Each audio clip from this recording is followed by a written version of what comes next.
गुमला में हाथियों ने एक बुजुर्ग को कुचला, मौत, ग्रामीणों में दहशत। वन विभाग ने हाथियों से दूरी बनाए रखने की लोगों से की अपील। गुमला जिले के भरनो प्रखंड स्थित जतरगढ़ी नदी टोली होते हुए सुपा गांव में शुक्रवार को 18 जंगली हाथियों का एक झुंड प्रवेश कर गया, जिसमें कुछ बच्चे भी शामिल हैं। हाथियों के आने से ग्रामीण काफी चिंतित और भयभीत है। इधर झुंड को देखते हुए लोगों में से एक बुजुर्ग शाम में हाथियों की चपेट में आ गए। हाथी ने बुजुर्ग को कुचल दिया, जिससे उनके मौके पर ही मौत हो गई। मृतक की पहचान गांव निवासी ललकू उरांव के रूप में की गई है। ग्रामीणों के अनुसार हाथियों का यह झुंड गुरुवार रात को ही सुपा गांव के पास पहुंच चुका था। सूचना मिलने पर वन विभाग की टीम मौके पर पहुंची और हाथियों को सुरक्षित क्षेत्रों में मोड़ने के उद्देश्य से उनकी निगरानी कर रही है।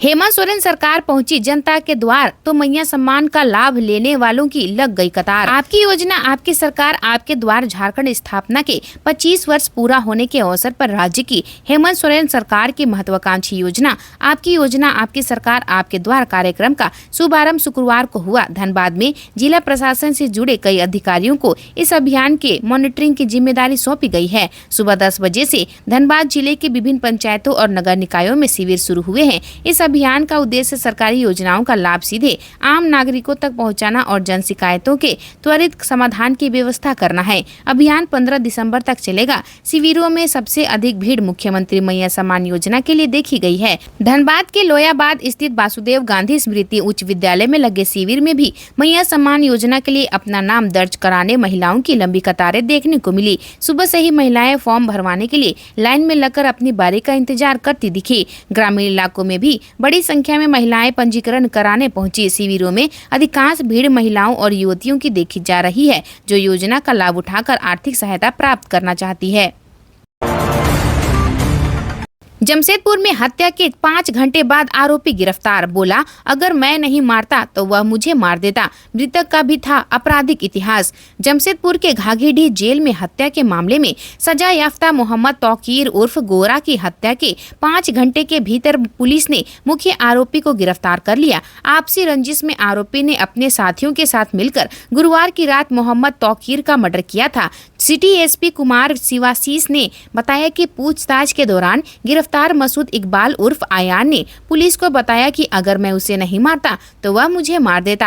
आरोपी के पास से घटना में प्रयुक्त एक देसी पिस्टल भी बरामद की गई है। वहीं पुलिस ने इस घटना में शामिल अन्य सहयोगियों और साजिशकर्ता की पहचान कर ली है, जिनकी गिरफ्तारी के लिए छापेमारी जारी है। 2 दिन ठंड से राहत, 23 से फिर बढ़ेगी सर्दी। आसमान रहेगा साफ, न्यूनतम तापमान में होगी गिरावट। सर्वाधिक ठंडा रहा गुमला। झारखंड वासियों को 2 दिन ठंड से थोड़ी राहत मिलने की संभावना है। 21 और 22 नवंबर तक न्यूनतम तापमान में 2 डिग्री सेल्सियस तक की बढ़ोतरी हो सकती है। इससे लोगों को ठंड से थोड़ी राहत मिलेगी। हालांकि इसके बाद न्यूनतम तापमान में फिर से कमी आ सकती है। मौसम विभाग के अनुसार 23 नवंबर से मौसम में बदलाव होने के संकेत हैं। सुबह में कोहरा धुंध छा सकता है, जबकि इस दौरान आसमान में बादल भी रह सकते हैं। उत्तर भारत में बर्फबारी के कारण 3 दिन झारखंड में भी हवा चल सकती है। 26 और 27 नवंबर को न्यूनतम तापमान में कमी होने की संभावना है।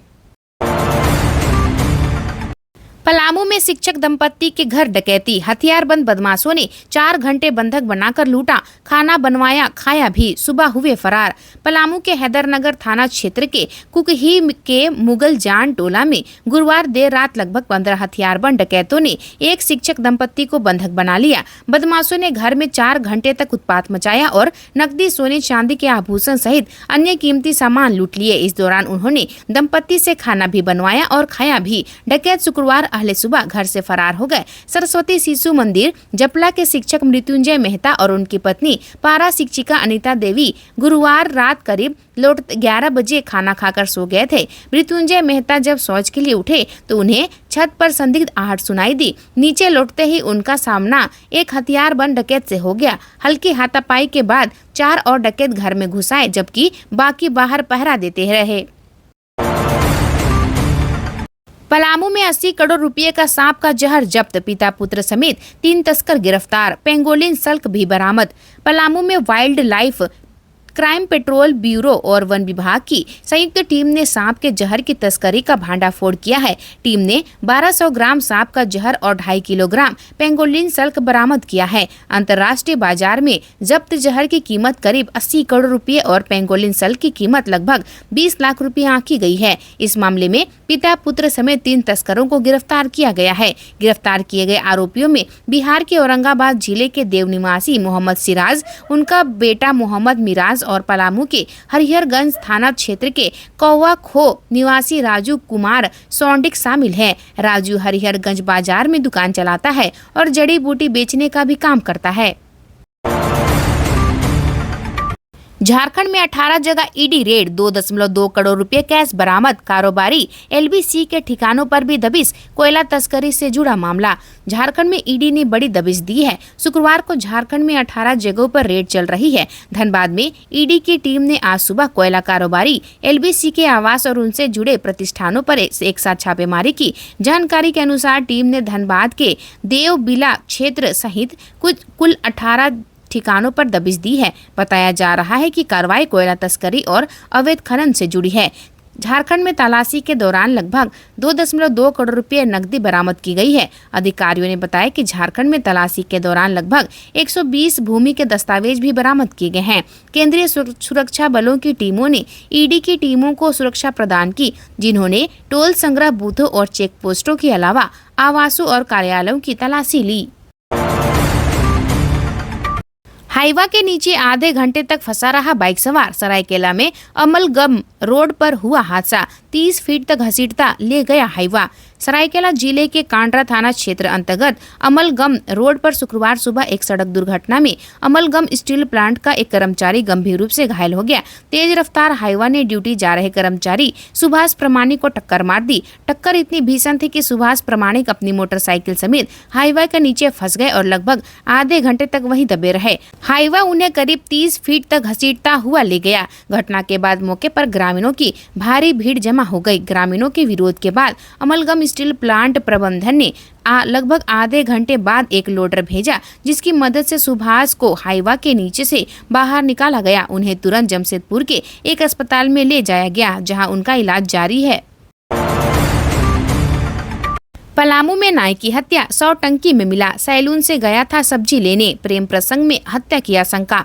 पलामू के चैनपुर थाना क्षेत्र अंतर्गत पनेरी बांध में एक निर्माणाधीन मकान के शौचालय की टंकी से एक युवक का शव बरामद किया गया है।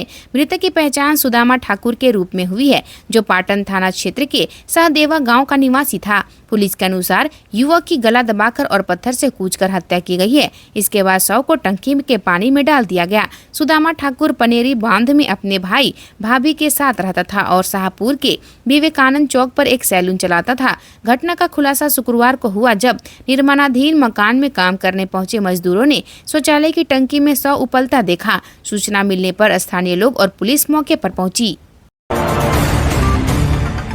फ्लैट में लगी आग, लाखों की संपत्ति खाक, दमकल ने टाला बड़ा हादसा। कमरे में जल रही अगरबत्ती या दीपक से आग लगने की आशंका। गिरिडीह नगर थाना क्षेत्र के बक्सीडीह रोड स्थित विनय सिंह के अपार्टमेंट में शुक्रवार दोपहर आग लग गई। अपार्टमेंट की 4थी मंजिल पर स्थित अमरेश कुमार के फ्लैट में लगी इस आग से लाखों रुपए की संपत्ति जलकर खाक हो गई। हालांकि दमकल विभाग की तत्परता से एक बड़ा हादसा टल गया। घटना के समय फ्लैट में अमरेश कुमार की पत्नी अकेली थी। उन्होंने बताया कि पूजा के बाद जब वह रसोई में गई तो पूजा कक्ष से धुआं उठता देखा। उन्होंने तुरंत पड़ोसियों को सूचित किया। इसके बाद दमकल विभाग को सूचना दी गई। जमशेदपुर में भाई ने भाई के घर में की चोरी, कर्ज में डूबे आरोपी ने रची साजिश। भतीजे के तिलकोत्सव में शामिल होने का गया था परिवार। जमशेदपुर के मांगो थाना क्षेत्र में हुई चोरी की वारदात का पुलिस ने पर्दाफाश कर दिया है। वादी पवन कुमार ने 19 नवंबर को एक आवेदन दिया था, जिसमें बताया गया कि अज्ञात चोर उनके और उनके भाई औरंगानाथ के घर से जेवरात और 90,000 रुपये नगद चोरी कर भाग गए हैं। आवेदन के सत्यापन के बाद थाना कांड के तहत मामला दर्ज कर जांच शुरू की गई। पुलिस अधीक्षक नगर के निदेशक और पुलिस उपाध्यक्ष पटमदा के नेतृत्व में एक विशेष टीम का गठन किया गया। टीम ने त्वरित कार्रवाई करते हुए संदेह के आधार पर वादी के भाई औरंगानाथ को हिरासत में लेकर गहन पूछताछ की गई। पूछताछ के दौरान औरंगनाथ ने अपना अपराध स्वीकार कर लिया। उसने बताया कि वह अत्यधिक कर्ज में डूबा हुआ था और तनाव के कारण उसने ही 18 नवंबर को चोरी की पूरी घटना को अंजाम दिया था। आज के लिए बस इतना ही। मिलते हैं अन्य नए खबरों के साथ में। धन्यवाद।